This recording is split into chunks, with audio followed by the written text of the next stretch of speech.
Kenapa aparat pemerintah kita sewaktu dilantik jabatan disumpah pakai Quran? Setelah bertugas banyak melakukan rasuah sehingga melupakan sumpah jabatan.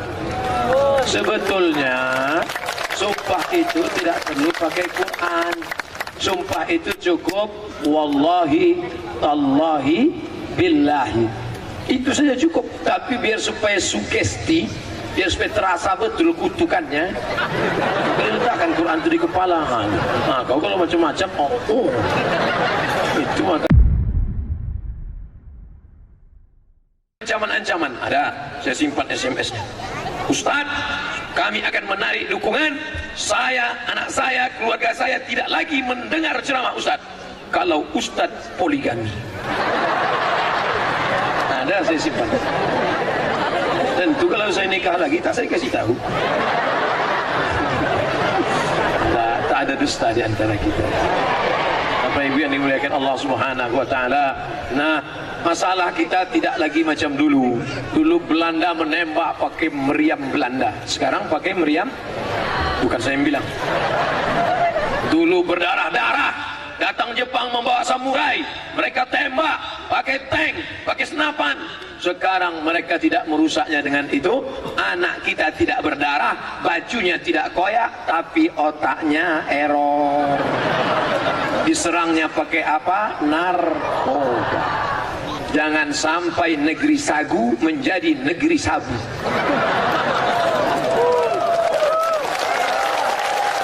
Sebab itu ini mesti kita jaga semua. Jangan salahkan Pak Polisi, karena jumlah polisi tak seimbang dengan jumlah masyarakat. Kitalah yang mengontrol. Ibu jaga anak-anaknya, buka lemari anaknya, nampak di situ ada tepung, apa ini? Sabu-sabu, tepung kanji, mak. Dulu waktu kami sekolah di Pekanbaru, mak dari Pelelawan datang mengantar duit belanja. Balik kami dari sekolah, kami tengok pecah botol-botol. Kenapa mak pecahkan botol bir itu? Tidak. Apa itu? Botol minyak wangi, mak. Begitu mak kami mengontrol, surat-surat cewek tak pernah ada yang sampai. Sensornya semua. Dulu kami marah sama mak ini. Kenapa begini? Mulutnya tak berhenti. Kau pergi kemana? Jalan sama siapa? Duit yang kau kasih kemana-mana? Macam mesin pompong rusak. Tapi rupanya itulah yang mendidik. Kalau ibu masih mengontrol pakaian anak, minuman anak, duit di mana, jalan sama siapa, insya Allah anak-anak kita akan selamat. Tapi kalau sudah ibu diam, bapak diam, insya Allah anak menjadi hantu. Maka ibu yang merepet, gas lagi. Sampai kapan? Sampai stroke. Tak bisa lagi berhenti. Inna sama, telinga akan ditanya, sudahkah kau dengar informasi tentang anakmu? Apakah dia pakai narkoba? Apakah dia pakai sabu-sabu? Apakah dia minum vodka? Apakah dia minum Budweiser? Apakah dia minum Kasbek? Apakah dia minum Max-Max? Hafal juga Ustaz. Kau akan dituntut, dengar baik-baik. Wal basar, tengok, pandang baik-baik. Siapa-siapa dia jalan, siapa kawannya.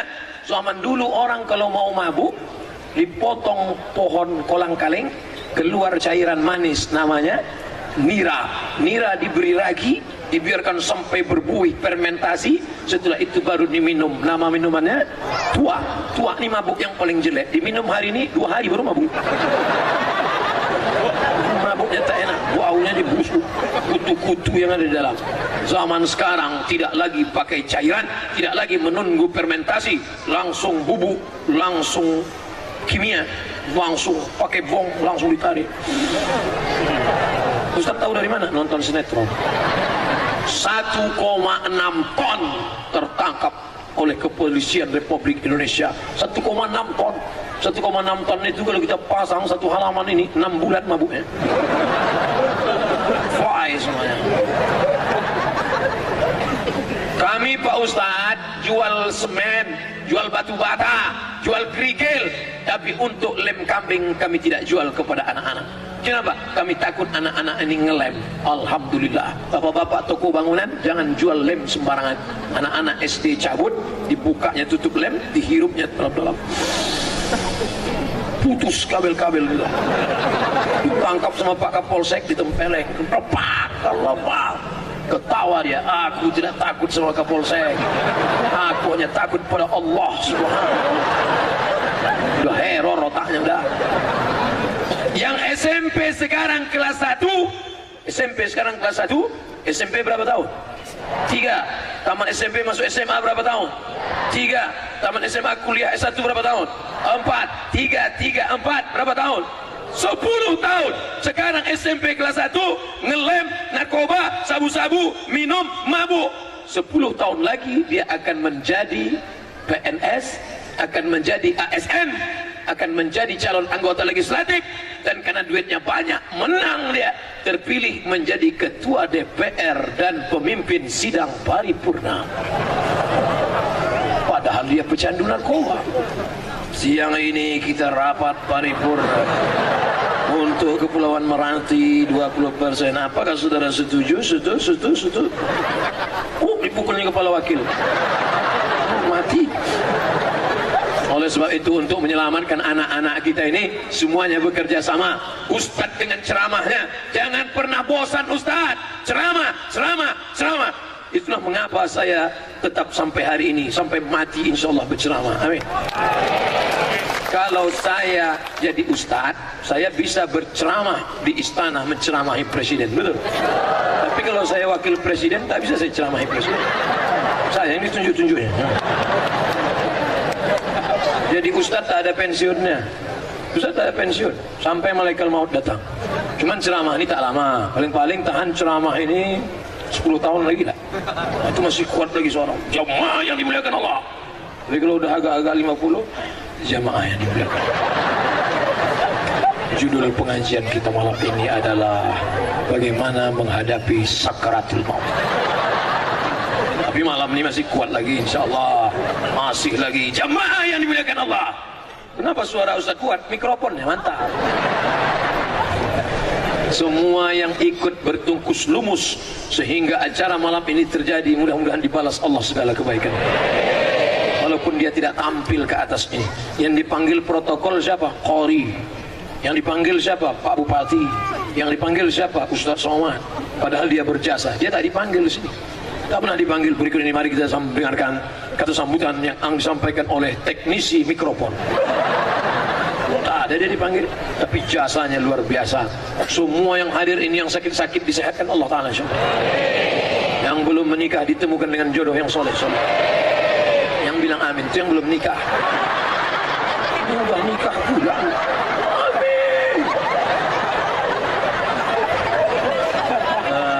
Bapak Ibu yang dimuliakan Allah Subhanahu wa Ta'ala. Jadi yang pertama yang ingin saya sampaikan, berapa yang Ustaz ingin sampaikan malam ini? 5. Saya termasuk penceramah yang tak pandai ceramah, ngalor ngidul ngetan semua dibahas. Timur, tenggara, selatan, barat, bawah, atas, tak bisa. Saya ceramah terbatas. Habis 5 poin ini, lalu kemudian kita berdoa. Habis itu pulang ke rumah masing-masing. Terserahlah kalau mau minum kopi, mau apa, di rumah masing-masing. Yang pertama yang ingin saya sampaikan, maka kita jaga anak-anak kita dari segala yang merusak. Setuju? Narkoba merusak, apalagi seks bebas. Makanya ini dibatasi. Ini laki-laki semua. Yang ini perempuan, syuting perempuan. Ada laki-laki sedikit tak apa-apa. Kita maafkan itu. Yang tak boleh itu laki-laki macam perempuan. Nah itu tak boleh. Harus tegap, gagah, perkasa. Jangan badan tegap pas dipanggil. Iya. Laki-laki. Makanya saya berada di tengah. Ustaz itu tak boleh terlalu condong kepada perempuan. Nanti kalau asyik di sini aja, tengok gatal Ustaz. Sebab itu saya di tengah. Posisi Ustaz harus di tengah. Yang mengambil gambar ini pun tengah.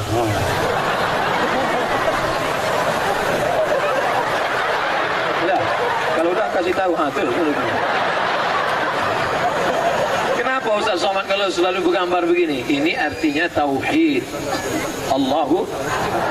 Makanya kalau berfoto nanti gini, Allahu Akbar, Allahu Akbar. Gitu, jangan gini.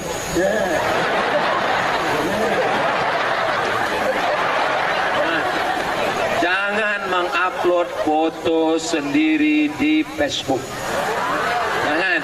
Kalian foto, upload di Facebook sendiri. Tiba-tiba foto itu diambil sama anak lajang yang gila nafsu syahwat. Dibawanya ke dukun. Datang dukun itu dibacakan. Kakang telinga bosi mulut sokang gitu kunci. Kena hati-hati. Yang sudah sempat apa boleh buat? Banyak-banyak baca sebelum tidur Qul huwallah 3 kali, Qul bil falaq sekali, Rabbin nas sekali, Al-Fatihah sekali, ayat kursi sekali. Tiup ke tapak tangan, tembuskan ke muka, ke kepala, ke badan. Yang baca itu anak gadis. Mak mana ada melet ya?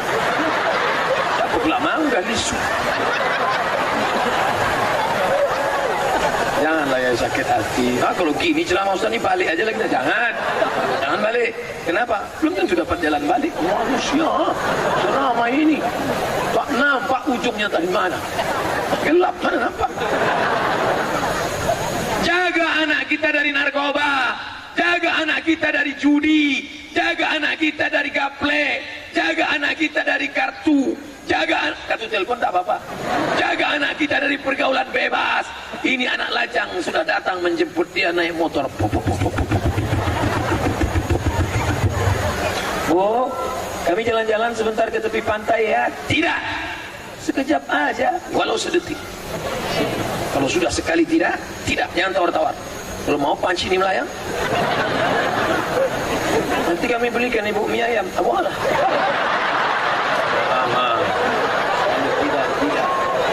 Datang anak minta pisau, minta pisau, jangan, nanti tangan kau luka, jangan main pisau, nanti luka. Minta pisau tak dikasih, tapi minta HP dikasih. Mana yang lebih bahaya, HP apa pisau?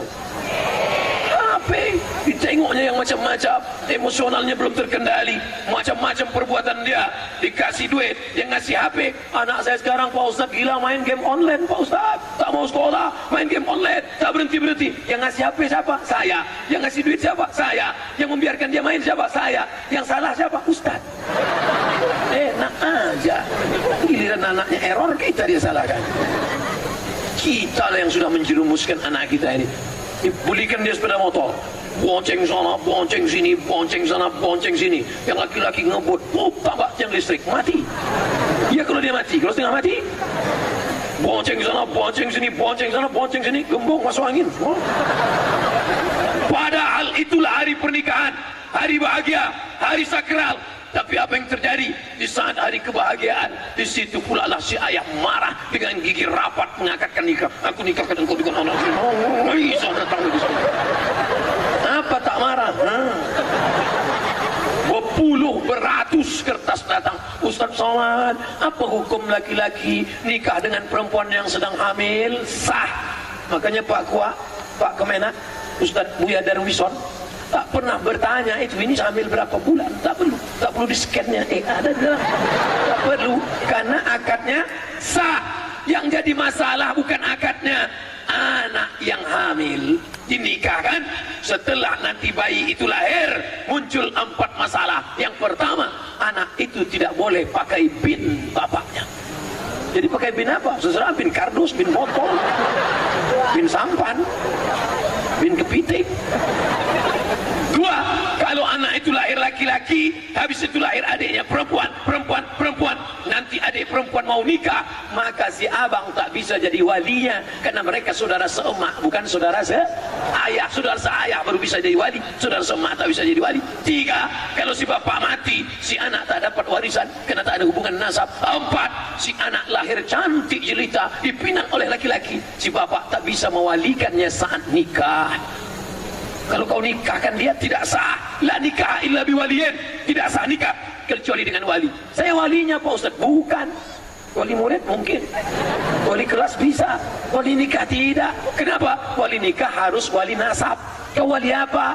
Ini anak saya. Ini DNA-nya. Sudah dibawa air liurnya. Sudah dibawa air matanya. Sudah dibawa darahnya, rambutnya ke Singapura. Nih DNA tak laku Mas Bro. Apa salah saya? Mau mencoblos sebelum hari H. Mungkin kita menyalahkan anak-anak kita, kenakalan remaja nakal. Tapi tapi kita juga ikut menjerumuskan mereka ke dalam perbuatan itu. Ingat, selangkah lagi kita akan masuk surga. Ibu yang rajin sholat duha, bapak yang rajin sholat tahajud, rajin beribadah, berzikir, tak kita jaga generasi kita ini dari zina, dari narkoba, dari minum khamar, dari sabu-sabu, sakau mereka, dituntut kita di hadapan Allah. Selangkah lagi mau masuk surga, ditarik mereka ke dalam neraka jahanam karena tidak memperhatikan mereka. La yadkhulul jannah, tak masuk surga. Janganlah nunjuk ke kami, Pak Ustaz, tak masuk surga. Tak masuk surga. Siapa yang tak masuk surga? Dayus, laki-laki yang tak ada rasa cemburu kepada anak gadisnya. Pak, boleh saya bertamu sama anak bapak? Silakan, silakan, duduk. Silakan minum ya. Bapak sama ibu ke belakang sebentar nonton ya. Itu sama artinya di kalian katakan, silakan berzina. Anak pakai celana pendek. Celana pendek, orang barat pakai celana pendek, lututnya putih. Ini udah hitam berkumis. Sudah sikit-sikit enggak harus. Dipakai baju you can see, kamu can bisa see menengok, you can see, kau bisa nengok ketiak saya. Kau nengok ketiak, hilang selera makan kita tiga. Itulah pula dibiarkan. Tapi alhamdulillah di Selat Panjang tak ada itu terjadi. So panjang jalan tadi, dari mulai tepi turun dari speedboat sampai ke hotel semuanya pakai jilbab panjang. Entah hari ini aja Allah. Coba tengok anak-anak kecil pun berjilbab. Jilbabnya jilbab panjang pula itu. Di tempat lain kadang jilbab di atas, di bawah sempit sampai menjerit paha.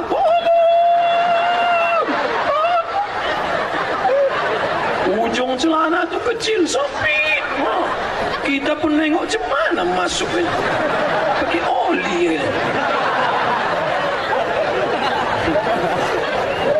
Itu celana sempit itu di Amerika dipakai untuk senam aerobik di ruangan tertutup. Sampai di tempat kita dipakai belanja ke pasar pagi. Banyak tukang ayam salah potong. Mengangu lah dia. Banyak atu-atu masuk paret karena nengok itu. Atu-atu bersahwat juga. Menengok itu meniti air liurnya. Balik ke rumah meniti air mata. Oleh sebab itu maka kita jaga ini semua. Maka dengan semangat proklamasi 17 Agustus ulang tahun NKRI HUT RI yang ke-73, mari kita jaga anak-anak muda kita insyaallah. Amin. Semangat, balik dari sini harus ada perubahan. Kalau tak ada perubahan, mubazir saja. Jangan sampai pertemuan kita malam ini menjadi pertemuan yang mubazir. Oh, di belakang itu ada layar tancap, saya ada juga di situ. Saya sangka baliho aja, asal saya bergeser dia. Geser dia, rupanya saya. Ibu, bapak-bapak yang ada di sana, Ustaz janganlah pakai tangan kiri, oke, pakai tangan kanan. Sopan santun, tata krama itu penting. Kita ini orang Melayu. Ini saya ini menurut adat Melayu ini tak beradat ini. Ustaz Somad ini tak beradat. Masa orang-orang tua di belakang? Makanya tadi sebelum maju saya begini dulu. Sembah simpu. Saya tengok mereka mengangguk. Arti ngangguk itu silakanlah. Andai mereka tak mengangguk tadi, Pak Ustaz begini ceramah. Assalamualaikum. Karena mereka sudah mengangguk, artinya silakanlah kata dia. Ini menurut adat Melayu saya ini tak sopan. Karena mesti pakai songket. Orang Melayu kalau sudah pakai celana tak boleh nampak belahan, tak sopan. Ditutup pakai kain songket. Kalau belum nikah, songketnya di atas lutut. Kalau sudah nikah, di bawah lutut. Makanya kalau ada suami ibu di atas lutut, waspada. Itu tak lama lagi itu. Kenapa anak muda itu songketnya di atas lutut? Biar mudah dia membuka silat. Begitu anak-anak muda. Jangan macam-macam. Kerisnya nampak di depan. Walaupun kadang diikat pakai tali. Ini penting. Anak muda berolahraga. Libido seksual luar biasa. Maka berolahraga. Pencak silat. Di mana-mana orang Melayu, coba dulu waktu sebelum nikah. Pencak silat dulu. Apa maknanya? Sebelum engkau bisa bersilat, kau tak bisa akan masuk ke rumah calon mertua. Begitu dulu silat. Sekarang silat tak pandai, silat lidah aja. Bisa silat bisa. Apalagi memanah. Alimu auladakum, ajarkan anak-anak kamu as-sibahah, berenang, ar-rimayah, memanah, rukubul khail, naik kuda. Alhamdulillah, pergilah ke pesantren Ustaz yang di Okura dekat Danau Buatan, ada berkuda di sana. Saya tanya, ini kuda ini berapa paling murah? 70 juta. Itu pun kuda-kuda yang udah pensiun lah. Lalu kemudian memanah itu satu busurnya 1 juta. Saya di rumah ada 2 busur. Banyak duit Ustaz. Enggak, dikasih orang. Memanah mahal Pak Ustaz, mahal. Berkuda mahal. Yang murah apa? Berenang. Kenapa? Laut dekat. Anak-anak muda yang nafsu menggebu-gebu, pergi kita ke tepi, berenang situ. Insya Allah, bukan cuma nafsunya hilang, orangnya hilang sekali. Bangkitkan semangat, lari-lari, jogging. Kota ini indah. Mari kita selamatkan anak-anak muda kita dari serangan-serangan yang luar biasa ini, insya Allah. Amin. Nah, yang kedua, setelah kita mau selamatkan anak muda, di mana kita selamatkan mereka? Bapak tak bisa menyelamatkan anak bapak. Bapak pagi berangkat, dia masih tidur. Bapak pulang malam, dia sudah tidur. Pergi pagi, pulang petang, pros keringat, banting tulang, tunggang langgang, lintang pukang. Bapak kerjanya apa? Nelayan, mencari ikan. Tak jumpa sama anak. Pergi, tak balik-balik. Siapa nama bapak? Pak Toib. Jarang pulang. Oleh sebab itu maka yang kedua, kalau mau anak ini selamat, serahkan ke pondok pesantren. Apa nama pesantrennya? Darul Fikri. Dar, rumah. Fikri, berfikir. Darul Fikri, rumah. Kalau anakmu masuk ke situ, nanti dia akan berfikir. Sekarang banyak anak tak berfikir. Yang ada di otaknya menghabiskan duit mak ayahnya saja. Mau sekolah, minta duit. Tamat sekolah, minta duit. Tak ada kerja, minta duit. Mau berbini, minta duit. Udah punya anak, minta duit. Akikah anak, minta duit. Mau kurban, minta duit. Mau mati pun minta duit. Maka anak itu nanti akan dididik di pesantren namanya Darul Fikri. Daftarkan anak-anak Anda segera. Pendaftaran 2019 sebelum kuota habis. Ustaz Somad dulu di pesantren ya. Saya di pesantren. Tapi emak saya melepas saya di pesantren tak pernah dengan air mata. Ibu, nanti anaknya masuk Darul Fikri, jangan dilepas pakai air mata. Kalaupun mau menangis jangan di situ. Kuatkan dia. Kau belajar di sini nak. Belajar di Darul Fikri, smart. Kalau macam-macam, tak aku tengok lagi. Itu, lepaskan dia, pulang. Setelah keluar pintu pagar, barulah menangis itu. Jangan dilepas dia pakai air mata. Oh nah, mama sayang, balik dia. Saya setelah dari sekolah pergi ke Mesir 4 tahun. Habis itu ke Maroko 2 tahun. Sekalipun mak saya tak pernah menelpon saya mengatakan aku rindu kau pulang. Tak pernah. Sekalipun tak pernah. Sampai terlintas di pikiran saya, jangan-jangan aku ni anak yatim piatu. Kenapa dia tak pernah nelpon? Nak, emak rindu balik lah. Tak pernah. Sekarang setelah saya punya anak, baru saya tanya, mak, aku sayang sama anakku. Mak sayang tak sama aku? Sayang. Kenapa tak pernah bilang rindu suruh balik? Kalau ku bilang rindu balik, kau balik. Kalau kau balik, kau jadi hantu. Maka ku biarkan kau ke Mesir sana, ku biarkan ke Maroko supaya kau balik jadi orang. Alhamdulillah, jadi orang saya sekarang. Bapak Ibu yang dimuliakan Allah SWT, lebih baik menangis sekarang daripada 20 tahun lagi menangis karena anak menjadi sakau pecandu narkoba. Betul? Ada ibu-ibu balik dari jenguk anak di pesantren, bongkak biji mata sebesar telur angsa. Ibu nangis kenapa? Anak di rumah dimanjakan, makan sambal cabainya dibelah, bijinya dibuang, digiling pakai gula merah, pedas nah. Sampai di pesantren jangankan biji, batangnya di blender lagi.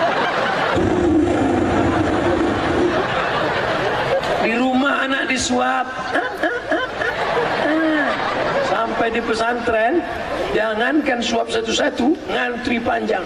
Dibukakan sambal, lepas. Coba. Di rumah spring bed, kasur 2 lapis. Di pesantren tipis.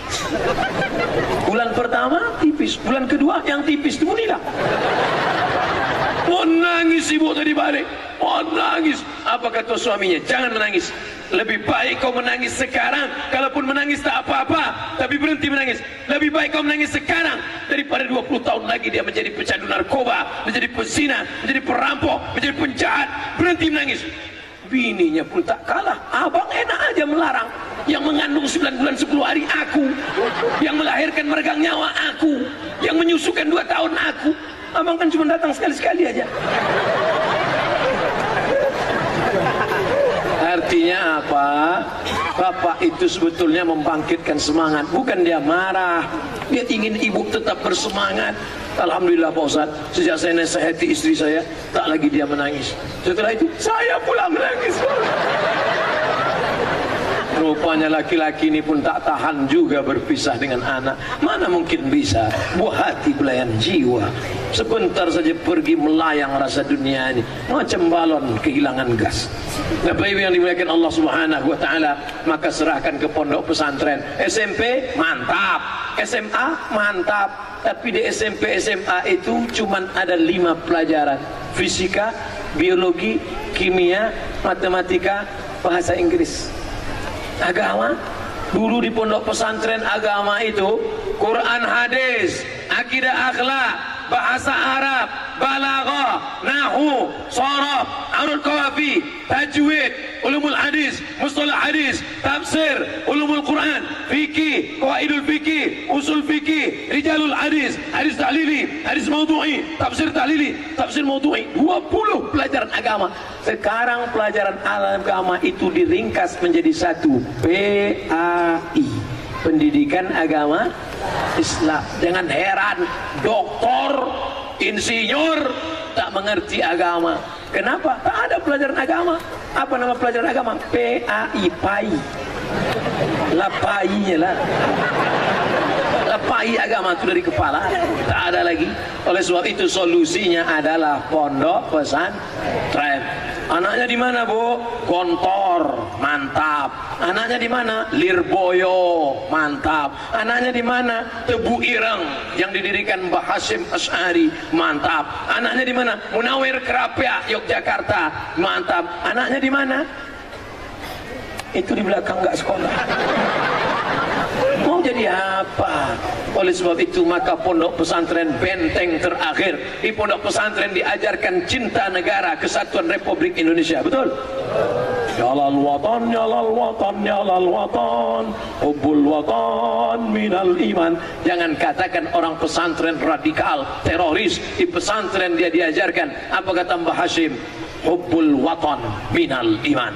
Cinta negara, kesatuan Republik Indonesia bagian dari keimanan. Allahu Akbar. Oleh sebab itu masukkan anak-anak ke pondok pesantren. Cuman kadang sebagian orang tua katanya kalau anaknya di pesantren kampungan. Anak ibu di mana? Pesantren. Nah, orang kampung. Anak ibu di mana?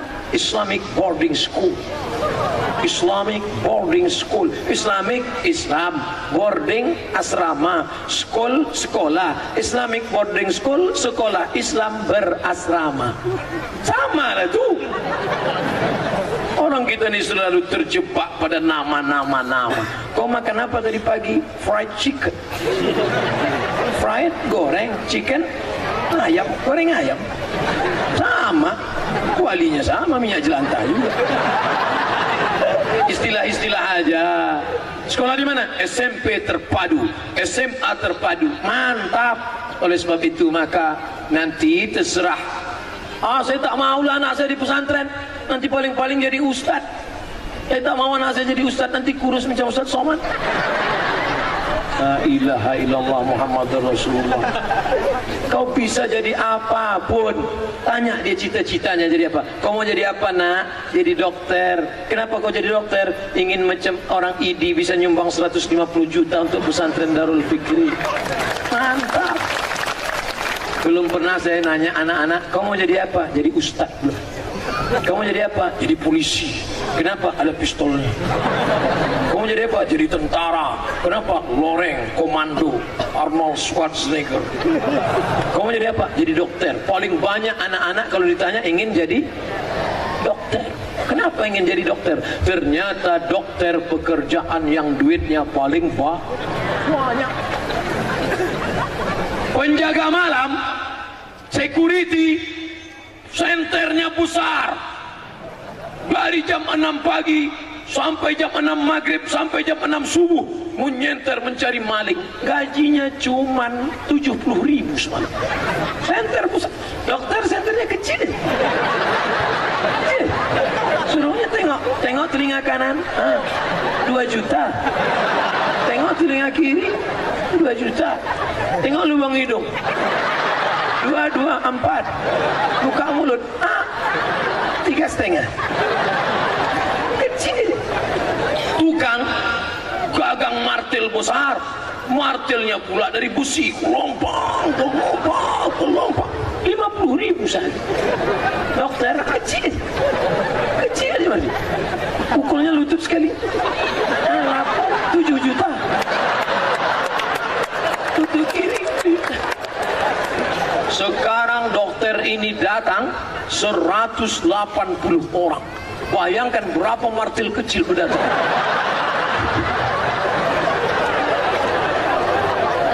$180 dokter baik-baik datang. Mudah-mudahan dipanjangkan Allah umur mereka insyaallah. Makin sering mereka mengetukkan martil-martilnya insyaallah. Barokahlah hendaknya rezeki mereka insyaallah. Mereka akan membuat penggalangan dana, pengobatan massal, IDI, Ikatan Dokter Indonesia, masuk ke perkampungan. Lalu kemudian ada operasi katarak. Pakai duit mereka sendiri itu. Lalu saya tanya, ada tak pakai bibir sumbing? Ada tak khitan masal? Khitan masal belum lagi Pak Ustaz. Di tempat-tempat lain kami bawa ke suku Talang ada khitan masal. Ternyata yang mendaftarkan khitan masal bukan cuma anak yang didaftarkan, suami pun ada juga yang daftarkan. Entah mau motong sekali lagi, entah dulu belum berpotong, wallahu a'lam. Oleh sebab itu maka ini luar biasa, Bapak Ibu yang dimuliakan Allah Subhanahu wa taala. Nah, tak berhenti untuk ketawa membayangkan potong sekali lagi. Yang pertama, jaga anak-anak kita, generasi harapan bangsa. Yang kedua, jaga anak-anak kita dengan memasukkan ke pondok pesantren. Nanti kalau di padang mahsyar ditanya Allah, Abdul Somad, sudah kau sampaikan itu? Sudah. Kapan? 17 Agustus peringatan 73 tahun Indonesia merdeka. Di mana? Di Selat Panjang. Apakah ada mereka mendaftarkan? Aku tak tahu lagi Allah. Yang penting sudah aku sampaikan. Yang ketiga, pesantrennya mana? 3 hektar. Tapi membangun di Selat Panjang tak sama macam bangun di Pekanbaru. Tanahnya tanah gambut, mesti dicor-cerocok, maka modalnya besar. Lagi-lagi lagunya ya dana, ya dana, ya dana, ya dana, ya dana, dana, la la la la la la. Nana kotak, sebarkan kotak. Sebarkan kotak. Hanya saja saya kasih tahu ke panitia penggalangan dana, kalau kotak yang disebar 20, maka yang balik juga mesti 20. Karena di beberapa tempat disebar 20, balik 10. Saya bukan sukuzon. Soalnya ini gelap nih di ujung-ujung. Adik-adik dari Banser, dari FPI, dari PP, kawal. Satu orang bawa kotak, satu mengawal. Yakinkan. Jangan pula berkelompok dan bawanya ke sana. Saya bukan suuzon, tapi ingat, kejahatan terjadi bukan hanya karena ada niat dari pelakunya, tapi juga karena ada kesempatan. Waspada. Bawa kotak. Kotaknya jangan cuma di bawah, di atas nih. Wah, kalau yang di bawah ini mungkin ikan teri, sotong, lalu yang ikan paus, di atas nih.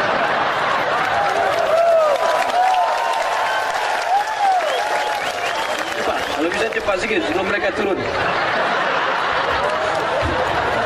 Soalnya kadang mendengar kotak ini banyak yang tiba-tiba mulas.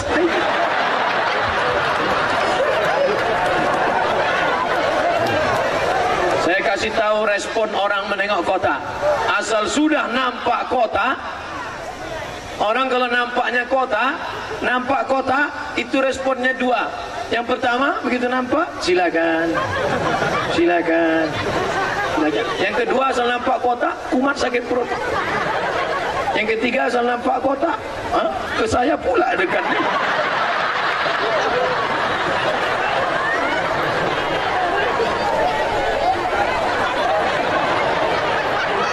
Ini nampaknya senjata makan tuan. Bu, sini bu. Sini. Sebentar dulu, saya tengok dompet dulu. 2.000 perak. 2.000 sama 2.000. Demi Allah tak ada. Ada tak nama? Tak ada kan? Memang tak ada. Pas duit 2.000 perak. Buka lagi mana tahu ada di balik-balik. Oh, ada dolar Singapura pula. Dolar Singapura 1.000 dolar. 1.000 dolar Singapura kali 11.000, 11 juta. Kok tahu tadi tak saya bawa duit. Ini selembarnya, hati-hati jangan. Inilah ceramah yang paling menyedihkan malam. Dah. Jangan ibu lalu di muka ini lagi. Maunya tadi dari belakang lah.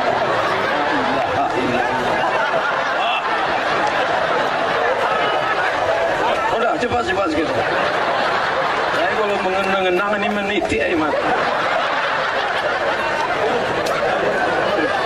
Akan datang maunya panitia itu kasih tahu dulu.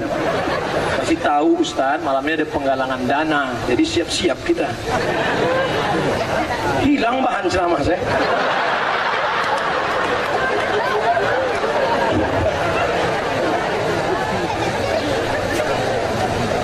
Sampai mana tadi? Dana. Diingatkan pula, saya tanya sampai mana tadi? 11 juta katanya, makin sakit. La ilaha illallah Muhammadur Rasulullah. Yang pertama, kita selamatkan anak dari zina, dari narkoba, dari pergaulan bebas. Yang kedua, serahkan anak ke pondok pesantren. Yang ketiga, jangan lupa menyumbang membangun pesantren Darul Fikri yang bisa memberikan duit 110 juta, 150 juta, berikan. Besok datang, besok ada acara peletakan batu pertama. Saya sudah bolak-balik katakan, kalau meletakkan batu pertama jangan undang saya, karena saya trauma. Beberapa tempat yang saya letakkan batu pertama sekaligus batu terakhir. Ada masjid di Pekanbaru itu, di Jalan Harapan Raya, Simpang Bukit Barisan. Sudah 5 tahun saya letakkan batu pertama, tak siap-siap. Asal lewat situ sengaja saya tak link. Sampai di Selat Panjang ini diminta juga lagi meletakkan batu pertama besok. Apa boleh buat? Tak bisa menolak. Besok pas saya letakkan juga lagi. Peletakan batu pertama. Kau bangun rumah besar, 2 lantai, 2 kamar di bawah, 4 kamar di atas. Bisa dibawa mati? Tinggal. Kau beli speedboat, cepat menangkap ikan, begitu mati, tinggal. Ada orang mati bawa speedboat? Tak ada. Tapi kalau kau serahkan 2-3 sak semen, itu yang akan kekal abadi, betul? Anak-anak Selat Panjang akan belajar Iqra di sekolah itu. Malam-malam mengaji mereka di Darul Fikri itu. Bataba, batata, batasa, basaba. Yang satu membaca Ar-Rahman Allamal Quran. Ustaz tak takut dibunuh orang, tak takut Ustaz ditikam orang. Abdul Somad akan mati juga, tapi akan lahir 1000 Abdul Somad dari Darul Fikri itu insyaAllah.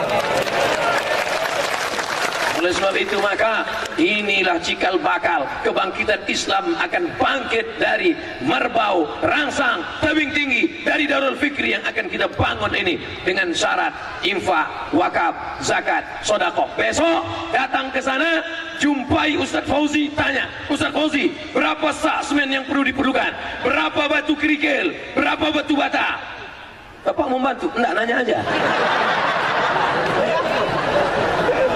Tolong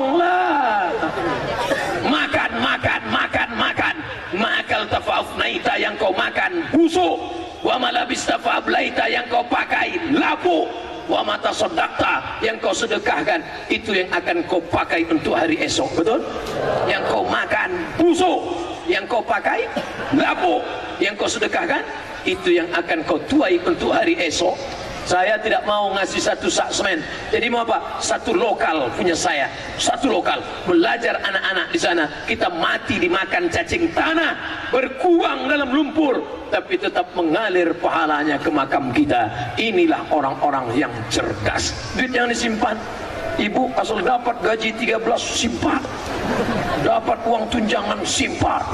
Dapat SPPD simpan. Masukkan ke tabungan. Berapa tabungannya? 1 miliar. Mati. Bisa dibawa duit 1 miliar. Ibu kalau meninggalkan duit 1 miliar, maka duit ibu dibagi 2. Namanya gono gini. Apa arti gono gini? Kau begono, aku begini. 1 miliar. Ini saya buat bocoran soal ini. 1 miliar duit ibu dibagi 2. Gono gini, ibu 500 juta, bapak 500 juta. Dari 500 juta punya ibu tadi, bapak dapat lagi 1/4. Kalau tak ada anak, setengah. Maka bisa dia dapat 500 tambah 250. Berapa itu? 750 juta. Kalau 750 juta di tangan, yang menangis sebelah kanan aja, yang sebelah kiri Ustadz ini nggak enak, giliran meninggal istri aja. Oke, kalau gitu kita balik. Meninggal bapak ini, baru agak senyum ibu sedikit kan? Meninggal si bapak, duitnya 2 miliar. Berapa jatah ibu? Sudah tahu kan? 1M. 1M duit ibu. 1M itu bapak. Dari 1M tadi 1/8 punya ibu, 125 juta. 1M tambah 125 juta, 1 miliar 125 juta. Dia masuk liang kubur, mati. Ibu sudah meninggal. Pergi ke salon, naikkan pipi. Tonton sinetron Korea. Oh, putih. Oh, putih. Muka putih, tangan hitam. Pakai lipstick, dapat berondong. Belikan dia motor besar satu. Jalan-jalan sore-sore sama suami baru brownies, berondong manis. Saking kan kencangnya pegangannya, suami baru nanya, mana makam suamimu yang lama? Sana. Menunjuk pakai tangan pun tak bisa. Mana yang dulu katanya, adinda buah hati belayan jiwa, setengah napasku pergi, pret. Makanya kalau ada duit itu sedekahkanlah, sedekahkanlah. Mana kotak tadi? Coba. Memasukkan duit, bukan main semangat. Setelah itu berdoa, masukkan kami dalam surgamu ya Allah. Berapa? 5.000 perak. 5.000 perak mau masuk surga. Buang air besar 3.000, air kecil 2.000. 5.000 pas masuk ke WC. Jadi kalau ada yang masukkan duit ke kotak tadi 5.000, itu masuk surga, cuman dekat-dekat WC lah.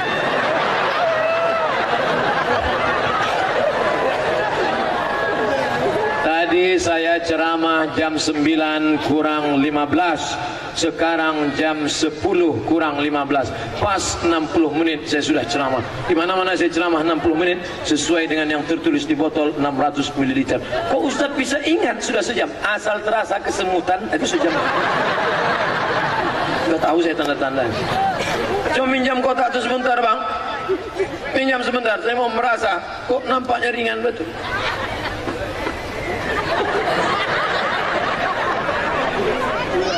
Jadilah 2 sak.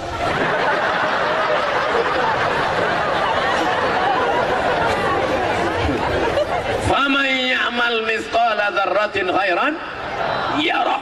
Oleh sebab itu maka ini perbuatan-perbuatan baik. Apa yang bisa kau buat, buatlah. Yang bisa, aku tak bisa Pak Ustaz, ngasih duit nggak bisa, ikut gotong royong. Datang hari Ahad, tanya Ustaz Fauzi, aku mau ikut gotong royong. Apa nih Ustaz?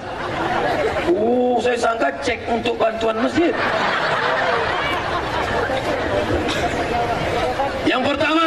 selamatkan anak-anak kita. Yang kedua, serahkan ke pondok pesantren. Yang ketiga, tidak cara-cara lain mendirikan pondok pesantren sebagai basis benteng pertahanan umat. Yang keempat, kita akan ditanya di akhirat tentang amanah ini.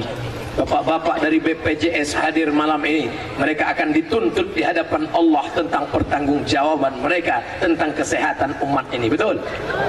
Bapak-bapak dokter akan ditanya tentang amanahnya. Ustaz-ustaz akan ditanya. Iya juga. Kenapa Ustaz tak bahas itu? Tentang saya, takkan saya bahas. Pejabat-pejabat akan dituntut di hadapan Allah Subhanahu wa taala. Betul? Sekecil apapun akan diminta pertanggungjawaban. Oleh sebab itu maka kita tunaikan segala kewajiban. Bapak sebagai kepala rumah tangga, ibu sebagai kepala rumah tangga, bapak bupati, bapak wakil bupati, bapak anggota dewan, semua ini akan diminta. Ustaz Abdul Somad, Allahumma ballaghtu ala hal ballaghtu. Ya Allah, sudah kusampaikan. Allahumma fashhad.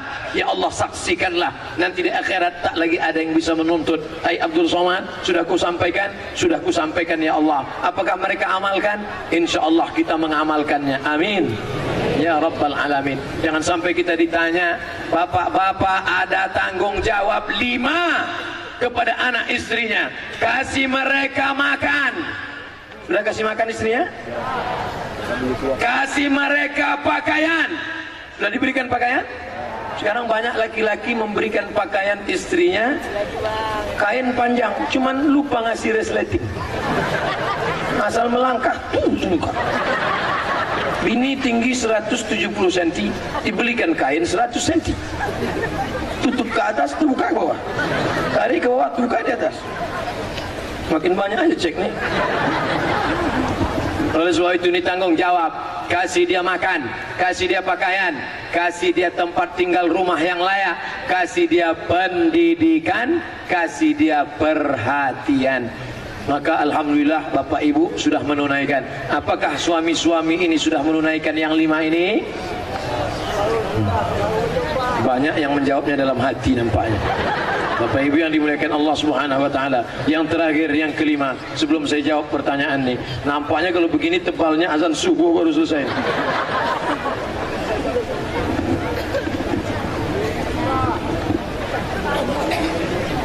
Yang terakhir, setelah kita berpisah jangan lupa saling mendoakan.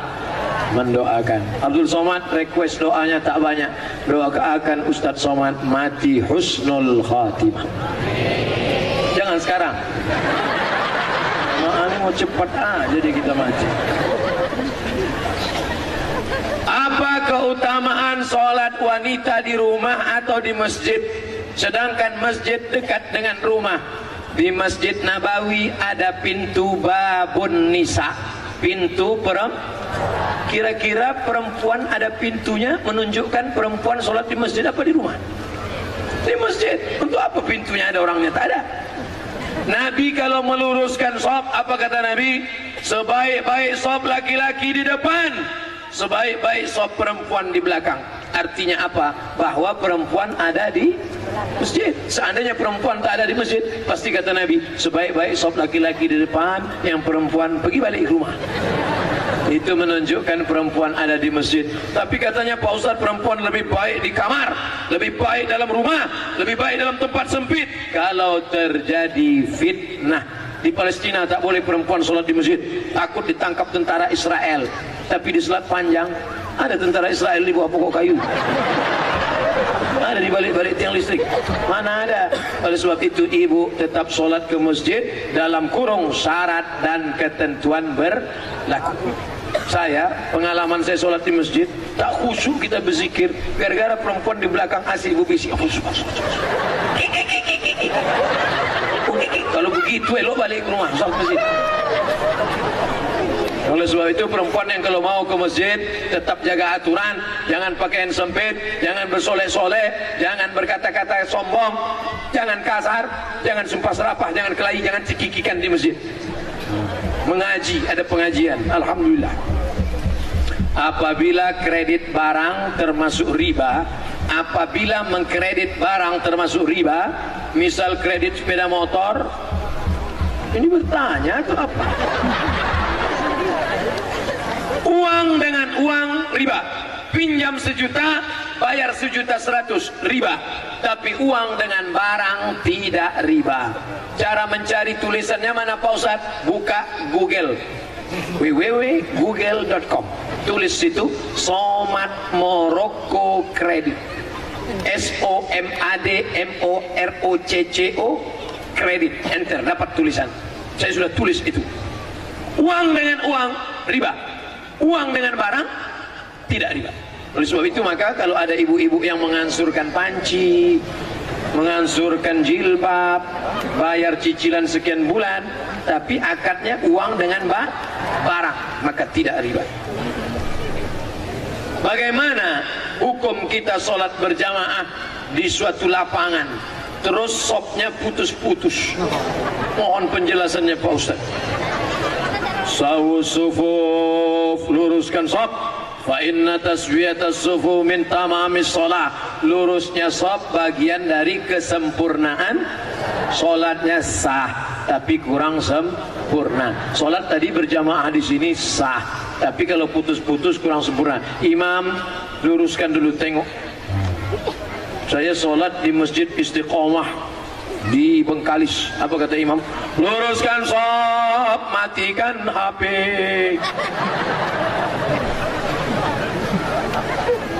Ada pula di masjid lain, luruskan shop, angkat kaki celana. Ada pula di masjid di Dumai lain lagi, luruskan shop, simpan batu cincin. Saya tanya, Pak Imam, kenapa lain ini? Iya Pak Ustaz, batu cincin ini buat orang tak khusyuk. Waktu tasyahud, tengok. Semeda ada ini. Tapi tiga-tiganya sepakat bahwa luruskan shop. Cara meluruskan shop itu Pak Ustaz, ujung kaki di ujung tumit, ujung kaki di ujung shop. Kiblatnya ke sana. Ini ujung sajadah, tumit. Nah, tumitnya yang rata. Takut pula terlentang. Tumit. Jadi yang rata itu tumitnya. Adapun ujung kakinya ya tergantung kaki masing-masing lah. Kalau kakinya panjang, kalau pendek. Mangkibun bimangkibin, bahu rapat dengan bahu, bahu bersentuh dengan bahu, Saya kalau bahu saya disentuh orang, saya tak. Cuman kalau kaki kadang disentuh, geli kita. Nah, jadi kalau ada kawan kita senggol kakinya sekali, dia geser, jangan disenggol lagi. Nanti asik ngurus kaki. Dia khawatirnya dia preman baru tobat. Begitu kita dipijakannya. Bertinju kita di masjid. Kalau sampai kita bertinju di masjid, nanti yang ketawa yang tak ke masjid. Kenapa orang itu bertinju di masjid? Gara-gara kaki. Untung kita tak ke masjid. Allah pak pala 6. Nah, jadi bahu rapat dengan bahu, kaki rapat-rapat sedikit lah. Kalau dia risau atau setempel. Setelah itu barulah imam angkat takbiratul ihram. Allahu Akbar.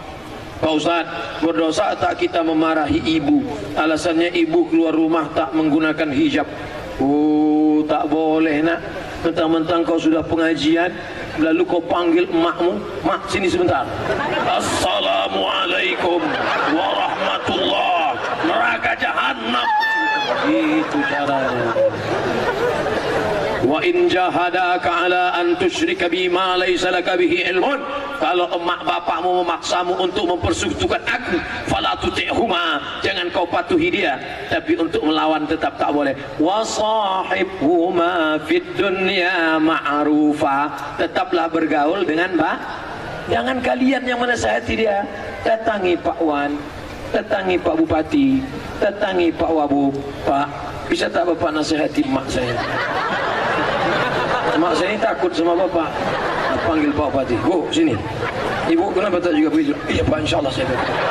Gitu. Jadi mulutnya mulut mereka, pesannya dari kita. Jangan kita ngomong. Kita sebagai anak tidak pernah besar di hadapan orang tua kita. Saya Abdul Somad LCMA, penceramah, tapi di depan mak saya, salah kau udah kecil. Ibu tak pernah melihat anaknya itu besar. Anak itu tetaplah anak kecil yang dulu dia gendong-gendong. Maka pakai lidah orang lain. Cari tokoh-tokoh adat, tokoh lembaga adat Melayu, nenek mama, tokoh masyarakat. Datuk, bisa tak Datuk nasihati? Nenek, bisa tak nasihati emak saya belum berjilbab? Aku pun tak berjilbab juga.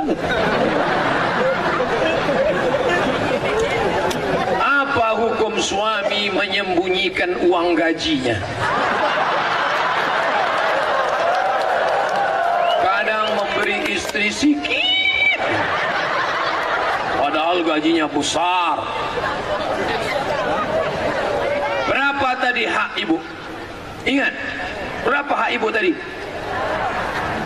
Makan, pakai, tempat tinggal, pendidikan, perhatian. Kalau kurang, maka laki-laki ini dituntut di hadapan Allah Subhanahu wa taala. Hai laki-laki yang gajinya banyak tapi mengasihi bini sikit, maka ingat 5 ini mesti kau tunaikan. Alhamdulillah Ustaz Somad, dulu selama ini abang tu cuma 100.000 lah dikasihnya. Setelah mendengar ceramah Ustaz tadi malam, bertambah berapa? 110. Tambahlah.